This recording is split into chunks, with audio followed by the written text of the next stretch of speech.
Hello everyone. In this session, we're going to have a look at the drawback of this page table system and how we are going to redesign this page table by using another mechanism.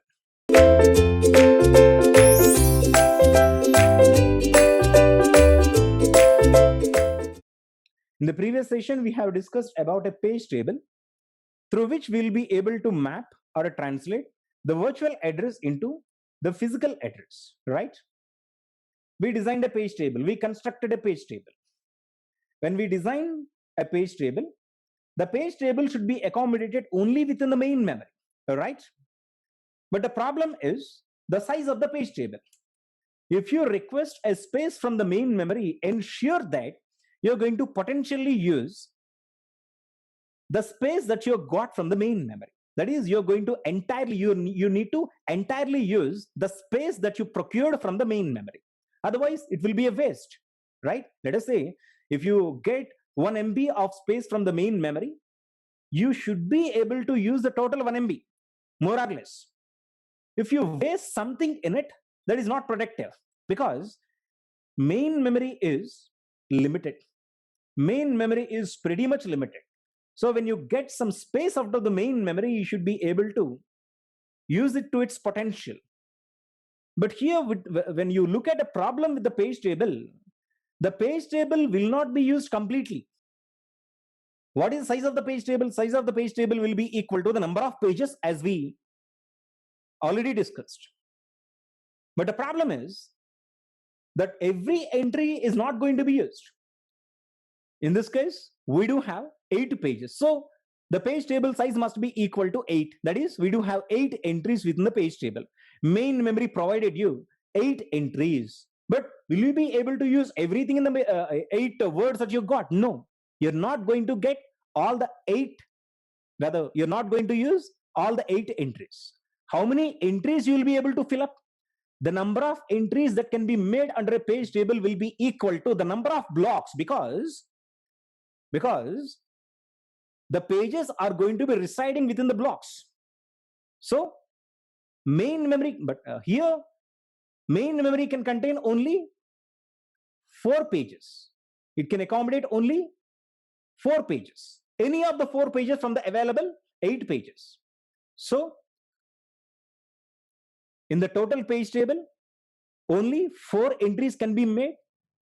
The rest of the entries are empty. So from the space that we got from the main memory, we'll be able to tap only half of it.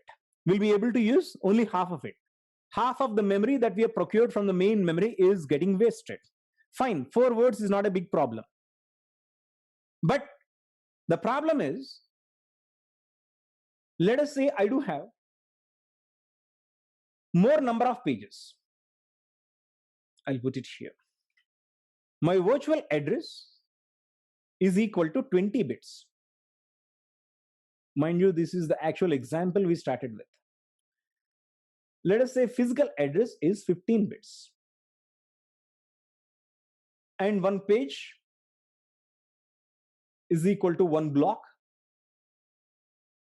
is equal to 1K, that is equal to 10 bits. Right? In this case, virtual address will be divided into 10 plus 10. Most significant 10 bits is going to give you the number of pages. Least significant 10 bits will give you the total number of words per page. So when it comes to the physical address, it will be divided into 5 plus 10. The most significant 5 bits will give you the number of blocks, and least significant 10 bits will give you the size of the block. So I do have, in this case, 2 power 10 pages and 2 power 5 blocks, right? 2 power 5 blocks and 2 power 10 pages. So the total number of pages are equal to 1024, and the total number of blocks are equal to 32. I will be able to accommodate any of the 32 pages from the available 1024 pages. Main memory will be able to accommodate any of 32 pages from the available 1024 pages. Now here, what is the size of the page table? Size of the page table must be equal to 1024. Like this, there will be 1024 entries. But How many entries can have marked?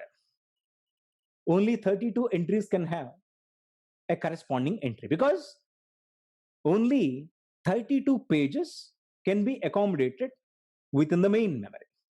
So the total wastage is 1024 minus 32. That is a total of 992 words are wasted. This is a huge wastage. As I already told you, being a designer, we should be very careful that whatever the amount of the memory we got, we need to ensure that it is going to be tapped to its potential. Otherwise, there is no use. So here, when with a conventional design of the page table, we're going to lose much of it. We're not completely using the total page table. Rather, most of the entries of the page table remains unoccupied. Only those pages that are available within the main memory will have a corresponding entry. All the other will be empty. This is a wastage. So what we can do is, in order to avoid this wastage, we can design the page table in another mechanism, by using another mechanism. What is it? That mechanism is use an associative page table. How the associative page table can be constructed? Let us have a look at this.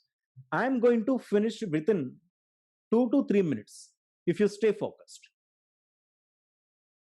How the associative page table can be constructed. Let us see.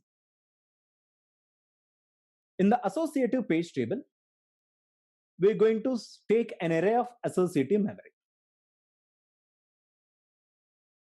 In this, we do have only two entries. We do have only two fields. The first one is the segment number.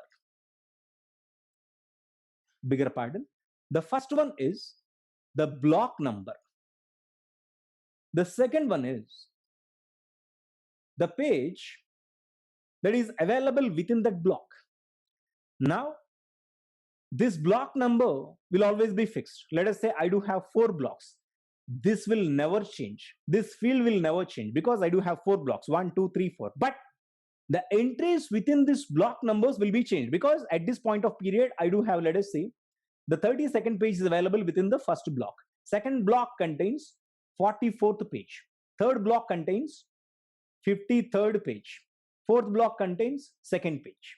I do have only 2 entries. Here, nothing will get wasted, because we do have only 2 entries. One is the block number, the one is page number. As this is not going to get changed, we can have only those pages that are available in those specific blocks. Here there is no wastage, but the problem is this is an associative page table. For this, we do require associative memory. It is not possible. This page table cannot be constructed by using the regular RAMs. For this, we need to get an associative RAM. Once again, in the associative page table, we just got only 2 entries. One is the block number. This will never get changed. Only the page number that is available within that specific block will get changed. So let us say I want the page number that is 53rd page and 42nd address. So immediately, this is the virtual address. We'll have a lookup in this associative page table. In the associative page table, I'm going to check for this entry of the 53. The 53rd entry has been found out. Yes, the 53rd entry has been found out, and this 53rd page is available in the third block. So I'm going to take the block number here. Immediately, the page will get located. Against to that, what is the block number depicted? The block number depicted here at this point of period is 3. So 3 followed by 42. This is the physical address. So going to the main memory, to the third block. In the third block, the 42nd address will get located, and the CPU is going to access, either it could be an instruction or a data word. Whatever it is going to be accessed by the CPU. This is how an associative page table is going to be constructed. But the problem is, so for the associative page table, we do require associative memory. With the regular RAM chips, it is not possible. Thank you.